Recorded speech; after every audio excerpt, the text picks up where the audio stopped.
자동차 콘텐츠로 밥 벌어먹고 살아야 되는 채널 카바바의 권혁재PD입니다. 요즘에 자동차 뉴스를 보면은요, 이 흉흉한 소문들이 좀 들리고 있습니다. 전기차의 판매량이 성장세가 확 꺾였다라는 거예요. 그런데 테슬라만 유독 시끌벅적하죠. 바로 이 녀석 때문입니다. 모델 Y RWD 싱글 모터 모델인데요, 5,799만 원, 보조금을 100% 받을 수 있는 경계 안에 딱 1만 원 남겨두고 아슬아슬하게 세이브를 했거든요.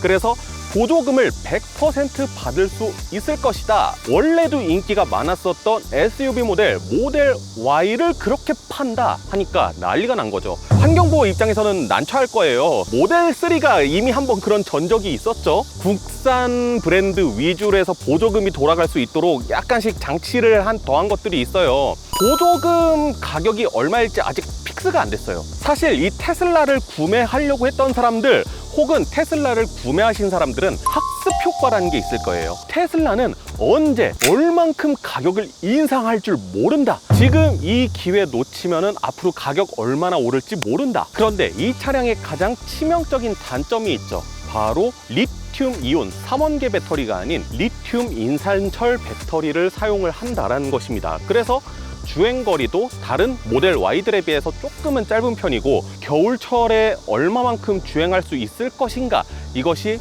조금 입증이 되지 않은 지금 그런 상황이긴 해요. 많은 분들께서 이거 가지고 뭐 장거리도 다녀오시고 막 그러셨더라고요. 특히 장거리 다녀오셨던 분들 같은 경우에는 좀 견인 통제를 좀 많이 하셨는데, 저는 전기차로 장거리 주행할 때 그런 견인 통제를 맞출 자신이 없어요. 제가 평소 운전하는 대로 운전할 거거든요. 충전을 100% 시켰어요. 지금 여기 잠실 종합경기장인데, 이 차량에 1회 충전 시 주행 가능, 이 공인 거리가 350km예요. 딱 대전 왕복하면은 그 정도 거리가 맞춰지겠더라고요. 그래서 오늘은 이 모델 Y를 타고 빵을 사러 갔다 오려고요. 네, 성심당 실제로 충전 없이 거기까지 한 번에 갔다 올 수 있을지 이런 것들을 한번 살펴보려고 합니다. 익스테리어 디자인 이런 얘기 안 하고요, 그냥 인테리어랑 공간만 살짝 살펴보고 바로 출발하는 걸로 하겠습니다. 네, 지금부터 출발해 보도록 하시죠.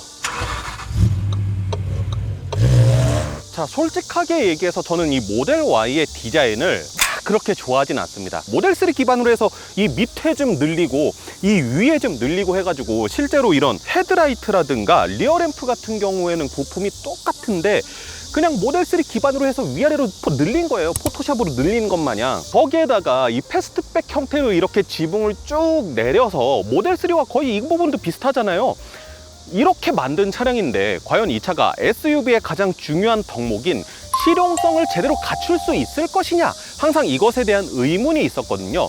근데 제가 뭐 요 짧은 거리 잠깐 타고 오면서도 느꼈지만은 본격적으로 실용성이 제법 괜찮습니다. 이렇게 전동식 트렁크 들어가져 있고요. 뒷부분의 공간이 제법 넓은 편입니다. 휠 하우스가 이쪽에 있잖아요. 그러니까 휠 하우스 앞쪽으로 시트가 있고, 이쯤서부터 이쪽까지가 쭉 트렁크 공간인 거예요. 물론 여기 필러 부분이 이렇게 눕혀져 있기 때문에 이렇게 높이가 높은 짐을 싣는 거는 좀 한계가 있겠지만은, 그래도 우리가 보통 SUV를 탄다고 해서 그 정도로 짐을 끄덕끄덕 싣는 경우는 잘 없잖아요. 그리고 무엇보다 놀랬던 건요, 이 옆에 이 고프로로 보이시나요? 이만큼 깊은 수납 공간이 있어요. 이게 이쪽에도 있고요, 그 다음에 이 바닥을 들춰보면은 이 아래쪽에도 상당히 깊은 수납 공간이 있다는 거. 아예 이거를 떼버릴 수가 있거든요. 이만큼 수납 공간이 있고 이 아래에도 수납 공간이 있다. 제가 가만 보니까 테슬라가 수납 공간에 되게 진심인 브랜드더라고요. 트렁크에서 앞좌석 시트를 폴딩할 수 있는 이런 레버 같은 것들 다 갖췄습니다. 그래서 보시면은 한 번에 쫙 폴딩을 할 수 있다는 거. 그래서 제가 이 안으로 들어와 보면은요, 의외로 공간이 되게 넓어요. 내 발 안으로 들어와 있잖아요. 굳이 뭐 다른 게 없어도 차박 가능하겠다. 그리고 이렇게 누웠을 때 하늘이 이렇게 보인다는 점. 그리고 사실 테슬라라고 하면 이 트렁크 공간만 있는 게 아니잖아요. 중앙에 있는 모니터를 활용해서 트렁크를 열었고요. 아 뜨거워. 앞에만 해도 이 정도로 넓은 수납 공간을 가지고 있어요. 그러니까 SUV의 실용성 의외로 괜찮게 가지고 있다라는 느낌이 일단 들고요. 아씨, 뜨거워갖고 만지기 좀 무서운데. 2열에 한번 앉아보게 되면은요, 뒷좌석이 리클라이닝이 되더라고요. 이게 현재 시트가 제일 세워져 있는 형태고요. 그 다음에 여기서 한 번, 두 번 정도까지 시트 리클라이닝이 됩니다. 참고로 시트 같은 경우에는 이지 억세스 기능이 있어가지고 제가 차에서 내려서 좀 뒤쪽으로 밀려나 있는 상태거든요. 하나 반 정도 들어가는 공간이잖아요. 실제로 제가 운전할 때 시트 포지션으로 맞춰 놓으면은 주먹 2개 정도는 충분히 들어갈 수 있을 만한 공간이 나오고요. 그 다음에 헤드룸 같은 경우에는 보시면 넉넉하죠. 예, 위에 글라스 루프가 있기 때문에 이 정도의 헤드룸 공간을 만들어낼 수 있었습니다. 근데 글라스 루프 방금 전에 슬쩍 만져봤거든요. 투과율은 낮은데 되게 뜨거워요. 맑은 날에 이거 잘못하면 손 댈 수도 있을 것 같을 정도로 되게 뜨겁습니다. 전기차기 때문에 별다른 구조물이나 이런 것들이 없잖아요. 거주성 자체가 되게 좋습니다. 그리고 뭐 시트 밑에 발 공간은 이거는 뭐 얘기할 것도 없어요. 왜냐면은 제가 이따가 운전하면서 말씀드릴 거긴 한데 이 차 시트 포지션 미쳤습니다. 뒤에 공간을 위한 별도의 편의 장비는 전무합니다. 전무예요. 그냥 윈도우 스위치 정도 있고요. 그 다음에 뒷좌석 에어벤트 있고 C타입 충전 단자 2개 있고요. 시트백 포켓 있고요.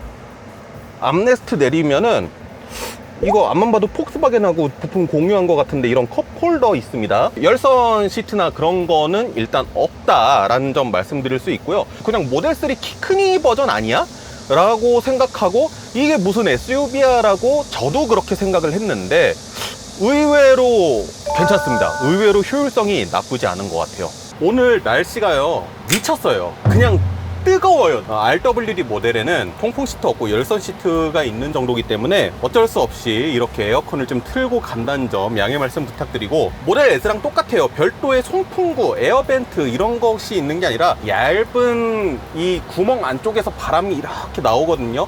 그거를 조정하는 거 역시 이쪽에서 이렇게 조작을 할 수가 있는 거고요. 그리고 모델 S 플레드랑 다른 거라고 하면은 기어 노브가 별도로 여기 칼럼에 붙어져 있어요. 모델 S 플레드 같은 경우엔 여기서 조작할 수 있는 건데, 발전을 하다 보면은 모델 3나 모델 Y도 이쪽으로 결국에는 기어 노브, 이 기어를 셀렉트 할 수 있는 방법이 이쪽으로 옮겨가지 않을까라는 생각이 듭니다. 테슬라 특유의 되게 심플한 인테리어 디자인 가지고 있는 특징이 있고, 도어 트림 쪽까지 이렇게 우드 그레인이 연결되는 걸로 이번에 조금 변경이 됐다고 하죠. 연결을 잘 해놨다라는 느낌은 아니에요. 조립 품질의 문제가 아니라 없던 거를 만들다 보니까 디자인적으로 되게 우겨 넣은 듯한 느낌이 들거든요. 밋밋한 것보다 나을 수는 있겠지만은 그렇게 썩 잘 매칭이 되게 만들진 않았다. 그리고 날씨가 덥다라고 얘기한 김에 하나만 더 말씀드리면은 도어 캐치가 이렇게 눌러가지고 여는 방식인데 그것도 지금 보니까 검은색 들어갔더라고요. 밖에 태양열 받으니까 미친 듯이 뜨거워요.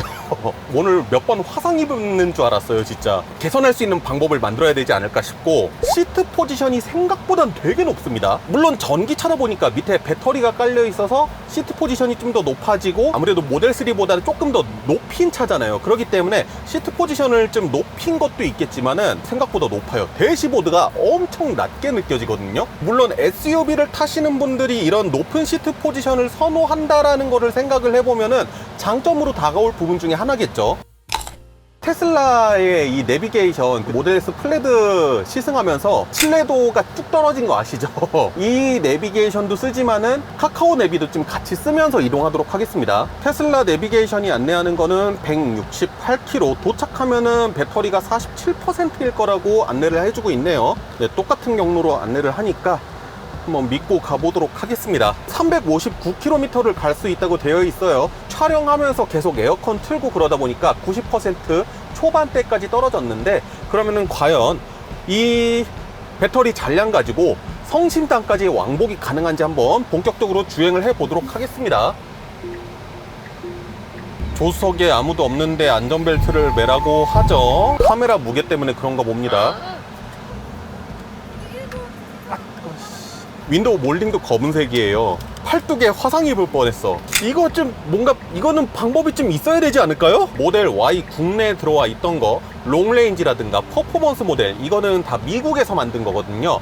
근데 이 차량은 상하이 기가팩토리, 그러니까 중국에서 제조해서 들어온 모델 Y입니다. 옛날에는 제조사의 국적이 독일이래도 제조 공장에 따라서 차별이 있었긴 했거든요. 뭐 예를 들어서 야, 나 3시리즈 탄다, 너 3시리즈 남아공산. 희한하게 좀 자동차는 유독 더 그랬던 것 같은데, 어디 나라 브랜드이냐, 것도 중요하지만 이 차가 그래서 어디서 조립 생산이 되었느냐, 이것에 대해서도 되게 사람들이 예민하게 받아들였어요. 근데 모델 Y 같은 경우에는 중국에서 생산이 됐다고는 하지만 그 누구도 막 예민하게 그러는 경우는 못 본 것 같거든요. 이런 것들 보면서 확실히 잘 만들어진 브랜드이거나 아니면 아예 전기차 시대로 넘어오면서 이 자동차가 생산되는 공장이 어디인가는 더 이상 안 중요할 수도 있겠다. 중국 생산분이라고 하면은 유독 그 몸서리치는 이유 중에 하나가 조립 품질이 엉성할 것이다 라는 그게 제일 크잖아요. 특히 테슬라는 이 조립 단차에 문제가 있으면은 정품 인증이라고 할 정도로 단차에 문제가 많은 브랜드인데 아직까지는 제 눈으로 확인하지 못했거든요. 대신에 이 차량에 있어서 가장 핵심적인 취약점이라고 하면은 리튬 인산철 배터리라는 거겠죠. 자동차 유튜브 많이 보시고 그러신 분들은 이 리튬 이온과 리튬 인산철의 차이에 대해서는 워낙에 많이 들으셨을 거예요. 에너지의 밀도 자체가 낮기 때문에 배터리의 크기 대비 용량이라든가 아니면은 이 무게 이런 것들이 좀 무겁다. 두 번째로는 저온, 겨울일 때 주행 가는 거리가 급격하게 떨어진다. 근데 뭐 지금은 날씨가 너무 뜨거운 여름이니까 그 겨울철 저온 주행 거리까지 어떻게 확인할 수 있는 방법은 없고, 배터리의 용량이라든가 이런 거는 이 같은 모델 Y의 싱글 모터 모델이 있잖아요. 롱레인지. 그거랑 비교하면은 벌써 딱 차이가 나거든요. 그거는 4원계 배터리를 쓰는데 같은 차대에다가 비슷한 크기의 배터리를 얹었을 거 아니에요. 근데 지금 이 차량에 들어가 있는 배터리 용량은 60kWh가 조금 안 됩니다. 롱레인지 모델 같은 경우에는 80kWh대가 조금 넘어요. 무려 30kWh 정도의 차이가 있는 건데 무게 차이가 100kg도 안 납니다. 그것만 봐도 이 배터리의 밀도 차이가 얼마나 나는지 좀 알 수가 있는 부분이죠. 거의 같은 사이즈의 차량에 같은 사이즈의 배터리를 넣었을 건데도 불구하고 이 차량은 350km 밖에 주행을 못하는 거죠. 그러면은 대신에 이점이 뭔데? 라고 하면은 싸다는 거. 보조금 기준 밑으로 들어왔던 모델 3 있잖아요. 제 기억에는 그게 아마 5,999만 원인가에 들어왔던 걸로 기억을 하는데 그것보다 싼 거예요. 전기차에 대해서 조금이라도 관심이 있거나 아니면 전기차에 대한 관심이 없어도 테슬라라고 하면은 뭔진 몰라도 되게 대단한 차라고 생각을 하고 있을 거예요. 전기차를 사려고 하는데 아이오닉5라든가 뭐 EV6 이런 거를 구매할 수 있는 돈으로 테슬라를 살 수 있대. 구미가 확 땡기는 거죠. 그리고 모델 Y RWD 모델이 출시가 되면서요, 다른 모델 Y들이 있잖아요. 롱레인지라든가 퍼포먼스라든가 지금 다 판매 중지된 거 아시나요 혹시? 지금 현재 대한민국에서 살 수 있는 모델 Y는 바로 이 모델밖에 없습니다. RWD. 나는 좀 리튬 인산철 배터리 이거 신뢰를 못 할 것 같은데 근데 모델 Y는 사고 싶어. 내년까지 기다리셔야 돼요. 참고로 오늘 금요일이에요. 길이 겁나 막힐 예정입니다. 이 부분도 여러분들께서 눈여겨보시면은 재미있는 그림이 나올 것 같아요. 갑자기 생각난 건데 제가 지난번에 모델 S 플레드 타면서 안전벨트 높낮이 조절이 안 됐어요. 그런데 안전벨트 위치가 높이 있다 보니까 이 안전벨트가 제 목 끝부분을 계속 이렇게 문지르더라고요. 기분이 몹시 좋지 않았는데 모델 Y 같은 경우에는 안전벨트 높낮이 조절 장치가 있습니다. 그래서 제일 낮춰놨거든요. 제일 낮춰놨는데도 이 내 목을 이러고 있어 지금.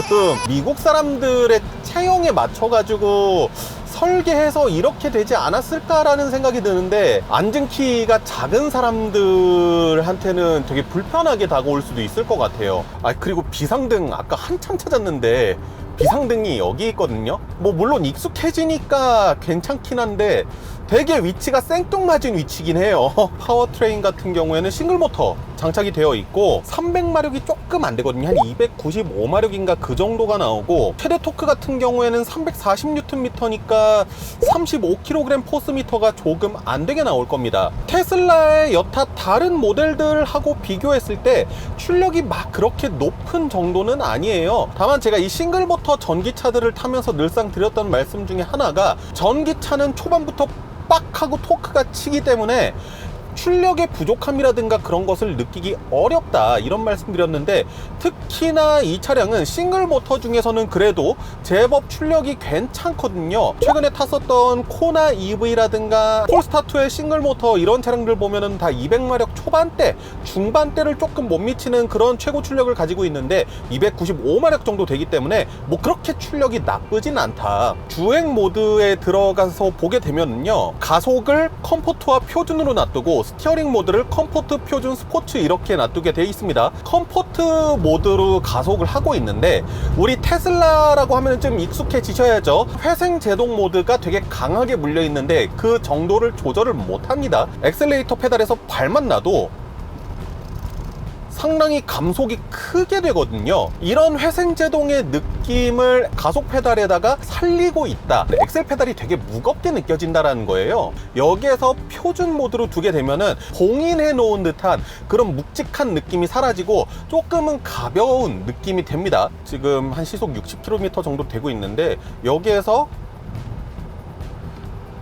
엑셀 페달을 깊게 이렇게 밟았을 때 발진하는 가속 능력 자체는 막 그렇게 뛰어나진 않아요. 마력대로 생각을 했을 때에도 출력이 확 분출된다라는 느낌은 아니거든요. 리튬 인산철 배터리의 낮은 효율성이나 이런 것들을 생각했을 때 어쩔 수 없이 그렇게 세팅하는 방법밖에 없지 않았나 라고 조금 뭐 추측은 해볼 수 있을 것 같아요. 그렇다고 해서 뭐 이렇게 추월하거나 그런 가속 능력 자체가 일상생활에서 주행하면서 크게 불편을 느낄 수 있는 성능은 아니라는 점.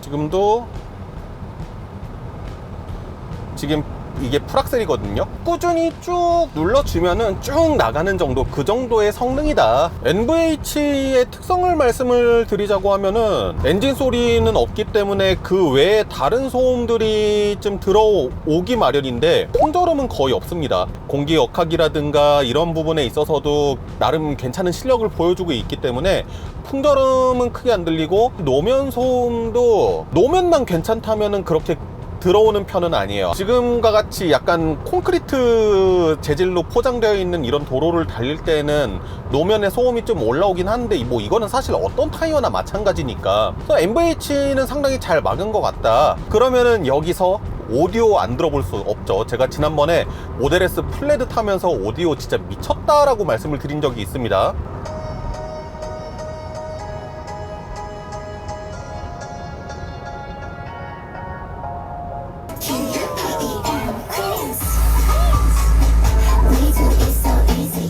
네, 갑자기 이렇게 소나기가 쏟아지는데 참 대한민국 넓어요. 자, 오디오 같은 경우에는 나쁘지는 않은데, 모델 S 플레드를 들었을 때 그 감동이 너무 커서 그런지는 모르겠지만 그거에 비해서는 조금 못 미치는 느낌이 있어요. 어떤 부분에서 못 미치는 느낌이 있냐면은, 처음에 들었던 약간 그 찰랑찰랑거리는 음악이라든가 울리는 막 그런 깊이는 이젠 없는 것 같아서 그 부분은 아쉽다. 그래도 이 급의 SUV 중에서는 좀 괜찮은 오디오를 가지고 있다는 말씀 드릴 수 있을 것 같아요.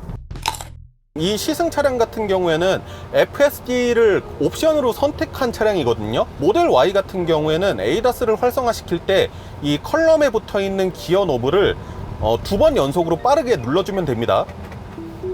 네, 그러면은 이렇게 작동이 되는 걸 확인하실 수 있죠. 앞 차량과의 간격은 현재 제일 가깝게 설정되어 있어요. 2단계로. 앞 차량과 거리가 조금 가까워진다 싶으면은 되게 능동적으로 속도도 잘 줄여주는 모습 확인할 수 있고, 근데 방금 전과 같이 갈라진 차선이 있고 차선이 또 따로 그려져 있는 이 상황에서는 좀 인식하기가 어려웠었나 봐요. 제가 스티어링 휠을 계속 잡고 있으니까 ADAS가 해제가 됐거든요. 자, 지금도 자기가 알아서 차선 변경한 겁니다. 방향지시등 점등했을 때 차선 변경해주고 이런 거는 테슬라가 조금 더 잘한 부분이 있어요. ADAS적인 부분에 있어서는 아직까지는 테슬라가 그래도 조금 높은 점수를 갖고 있는 거는, 방금 전에도 스티어링 휠이 지멋대로 약간 돌아가려는 그런 느낌을 보였습니다. 자기가 지금 뭔가를 파악해가지고 차선을 뭐 바꾸든지 아니면 방향을 틀려고 할 때 제가 스티어링 휠을 계속 꾹 잡고 있잖아요. ADAS가 자동적으로 풀립니다. 자, 이번엔 스티어링 휠에서 아예 손을 좀 떼보도록 하겠습니다. 스티어링 휠을 가볍게 움직여보세요 라고 하고 경고가 뜹니다. 모델 S 플레드에 비해서는 되게 경고가 금방 뜨는 것 같네요. 앞으로 테슬라의 정책 자체가 레이더라든가 라이다라든가 이런 것이 아니라 올리 카메라 하나만 가지고 이 FSD라든가 그런 ADAS적인 부분들을 활용을 하겠다라는 거잖아요. 많은 분들 보셔서 아시겠지만은 주차할 때 보면은 초음파 센서들 이렇게 붙어 있잖아요. 그 초음파 센서도 장착이 안 되어 있거든요. 그냥 진짜 카메라 하나만 가지고 모든 것들을 능동적으로 하고 있는 그런 차량인데, 방금 전에 스티어링 휠을 약간 M1 곳으로 돌리려고 했던 그런 상황이 일전에 모델 S에서는 없었던 것 같기도 하고요. 시행착오를 겪어가고 있는 과정인가 약간 그런 생각이 들기도 하고, 차급 자체가 조금 다르다 보니까 이 어느 정도의 차이점이 있는 건가 싶기도 하고요. 모델 S에 비해서는 조금 아쉬운 부분들이 눈에 보이긴 하네요. 솔직히 저 같아도 좀 그럴 것 같아요. 이렇게 지금 도로 보면은 되게 지저분하거든요. 땜질을 엄청나게 해놨는데, 이런 도로에서는 카메라도 좀 인식률이 떨어지지 않을까라는 걱정이 되긴 합니다. 자, 말씀드리는 순간 충청북도 음성군 지났고요. 65% 정도 남아있고 현재 주행 가능한 거리는 259km 나옵니다. 그래도 지난번 모델 S 플레드처럼 내비게이션은 한 번도 안 끊기고 계속 잘 작동해주고 있네요. 대전에 입성을 했습니다. 확실히 금요일 퇴근 시간대라서 그런지 길이 좀 많이 막혔어요. 충북, 괴산, 청주, 그리고 대전 다 와서도 좀 길이 막히고 해서 현재 시각은 5시 35분입니다. 시내에 들어왔으니까 승차감적인 부분에 대해서 얘기를 해보려고 하는데, 이 차의 승차감이 되게 단단하다고 들었거든요. 단단해서 승차감적으로는 조금 불편함을 느낀다라는 의견이 있었는데, 좀 많이 부드럽게 바뀐 것 같더라고요. 잔 요철 같은 것들 지나간다든가, 뭐 예를 들어서 맨홀 뚜껑이라든가 이런 거를 밟았을 때 승차감이 나쁘지 않아요. 댐퍼 쪽에서 일단은 조금 부드럽게 잡아주는 느낌이 들거든요. 지금까지 계속 고속도로를 타고 왔잖아요. 고속 주행을 하면서 이음새 부분이라든가 계속 위아래로 바운스 되는 게 있잖아요. 그런 부분에서 이 차의 본질이 좀 단단한 세팅이었구나 라는 게 느껴져요. 댐퍼가 어느 정도의 안락한 승차감을 만드는데 일조는 하지만, 결론적으로 보면은 이 차량의 바탕에는 단단함이 기본적으로 깔려 있습니다. 이음새 이런 것도 저속으로 다닐 때는 괜찮아요. 승차감이. 저속에서 넘는 과속방지턱은 되게 부드러워요. 보통 뒤쪽에 서스펜션을 되게 하드하게 세팅해 놓는 경우가 많은데, 이 차는 뒤쪽 서스펜션이 오히려 더 무른 것 같은 느낌이 들기도 하고요. 편한데? 자, 앞에 저렇게 돌로 깔려져 있는 도로를 한번 지나가 보도록 하겠습니다. 물론 스티어링 휠을 통해서의 진동이 올라오기는 하는데, 엉덩이 쪽으로 느껴보자고 하면은 진동이 올라온다거나 그런 느낌은 없어요. 저기 정면에 있는 게 성심당 본점이군요. 이렇게 도착을 했습니다. 어디다가 따로 주차를 하고 와야 되겠네요. 저는 세상 살면서 빵집에 사람 그렇게 많은 거 처음 봤어요. 대전의 모든 관광객들이 오는 곳이 맞긴 맞나봐요. 이제 서울로 올라가야 되는데 썸네일을 못 찍었어요. 대전 하면은 성심당하고 또 떠오르는 게 한비탑 아니겠어요? 일단 썸네일만 좀 건질 수 있게 한비탑만 갔다가 서울로 바로 올라가는 걸로 하시죠. 한비탑까지 거리가 7.4km가 나오거든요. 트립 예상보다 5.8km 초과 사용. 그러니까 아까 전에 내비게이션 찍었을 때 도착하면 배터리가 몇 % 정도 남을 것이다 라고 차량이 추측한 거 있잖아요. 그것보다 5.8km를 초과 사용했다고 하는데, 차량 주행에서는 마이너스 27.2km예요. 그러니까 차량 주행을 통해 가지고 사용한 배터리 용량은 이 차량이 예상했던 것보단 적다라는 걸 알 수가 있죠. 뭐 제가 여러분들께 보여드리려고 일부러 막 풀악셀 들여 밟고 그런 상황 아니었으면은 운전을 막 그렇게 험하게 하진 않았거든요. 뭐 그렇다고 해서 무조건 얌전하게 한 것만도 아니지만은, 가장 많이 사용된 거는 실내 온도 조절, 여기에서 플러스 23.1kg가 되면서 예상보다 그만큼을 좀 더 쓰게 됐다라는 겁니다. 그 160km가 넘는 거리를 주행하는데 오차 범위가 6km밖에 안 난다라는 거는 생각보다 그렇게 많이 차이가 난다는 건 아니죠. 제가 돌아갈 때는 강남으로 돌아갈 게 아니라 이제 마포구 상암동으로 돌아갈 거거든요. 한 번에 갈 수 있을지가 조금 애매하긴 한데, 만약에 싹수가 노랗다, 앞만 봐도 안 될 것 같다 라고 하면은 제가 중간에 충전을 하면서 또 알려드리도록 하겠습니다. 썸네일도 찍었습니다. 올라가면 되는데, 현재 주행 가능한 거리는 170km가 뜨고요. 도착했을 때 13% 배터리가 남는다고 해요. 99km밖에 안 되네요. 아, 슈퍼차저를 들르라고? 중간에 슈퍼차저 안성을 들르라고? 하긴 제가 검색했을 때 지금 187km 나오거든요, 여기서. 그래요, 뭐 가다가 뭐 충전을 하든 뭐 어떻게 하든 일단 그렇게 하는 걸로 하고 출발 바로 해보도록 하겠습니다. 광명에 있는 슈퍼차저에 충전을 하려고 들렀고요. 주행을 하다 보니까 주행 가는 거리가 실제 가야 되는 거리를 추월해가지고 실제로는 갈 수가 있었어요. 근데 6, 7km 정도 남은 상태에서 도착을 할 수 있는 그 정도 거리여서 무리해서 가기는 그렇겠다 싶어서 중간에 있는 광명에 도착을 했습니다. 코엑스에서 충전하고 잠실에서 대전 찍고 지금 올라왔잖아요. 마지막 충전 이후 주행 거리 보이시죠? 338km를 주행을 했습니다. 날이 진짜 많이 더웠어 가지고 차를 세워두고 좀 에어컨을 돌리고 이랬던 게 있었고, 지금 21km 정도를 더 갈 수 있다라고 하니까 공인 주행 가는 거리랑 거의 동일하게 나왔다. 어떻게 보면은 그 거리를 조금 더 넘어선다라고도 볼 수 있을 것 같고, 총평은 날 밝으면 할게요. 허리가 부러질 것 같아요. 테슬라 모델 Y RWD를 시승을 해봤습니다. 견인 통제 없이 그냥 제가 평소에 주행하던 스타일 그대로 주행을 했을 때 실제로 우리나라에서 인증된 1회 충전 시에 350km 주행할 수 있다고 했잖아요. 그 정도 거리를 가는 걸 확인할 수 있었거든요. 모델 S 플래드를 탔을 때도 느꼈지만 이 테슬라라는 브랜드 정말 무서운 브랜드인 것 같아요. 물론 전기차는 정말 끝장나게 잘 만드는 브랜드긴 하지만 자동차를 만든 절대적인 역사가 짧잖아요.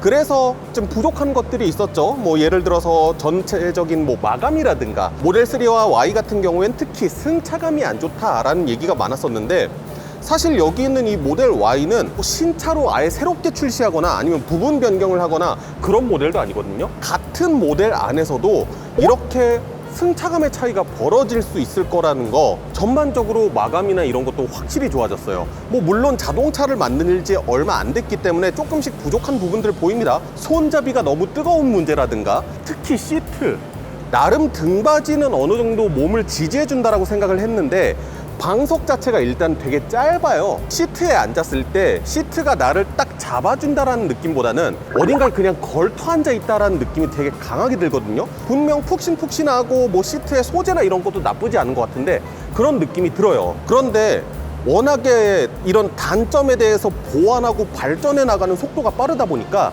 약간 좀 무섭다 하는 생각이 들 정도입니다. 대전을 갔다 왔죠. 실제로는 상암까지 갈 수 있었는데 제가 안전하게 하려고 광명 가서 충전을 한 거였어요. 실제로 350km 정도는 운전하고 싶은 대로 운전해도 갈 수 있다 라는 얘기인데, 하지만 이 리튬 인산철 배터리가 들어간 차들은 겨울철이 문제죠. 겨울철에 1회 충전 시 주행 가는 거리가 277km가 나오더라고요. 공동주택사라서 어떨 때는 자리가 없어서 충전을 못하고 이러는 분이라면은 충전 한 2, 3일만 안 해줘도 277km 겨울에 어떤 상황이 또 될지 모르니까 그런 경우에는 금방 소진될 수 있거든요.